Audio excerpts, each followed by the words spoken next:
అమ్మాయి బైక్ పై ఒంటరిగా ప్రయాణం చేస్తోంది. అకస్మాత్తుగా ఆకాశం మేఘాలతో నిండిపోయి భారీ వర్షం మొదలైంది.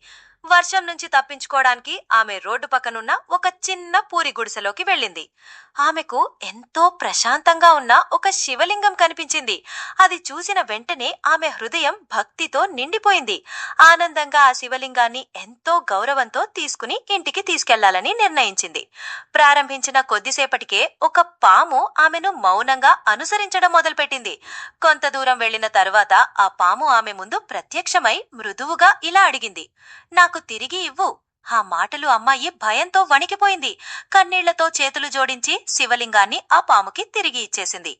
ఆమె నిజమైన భక్తిని, స్వచ్ఛమైన మనసును గమనించిన ఆ పాము ఆమెను ఆశీర్వదించింది. వెంటనే ఆమెకు అనేక బంగారు నాణేలను బహుమతిగా ఇచ్చింది. అవి చూసిన అమ్మాయి ఆనందంతో నవ్వింది. అంతా బాగున్న ఆ పాము మాత్రం చాలా విషాదంగా ఉంది.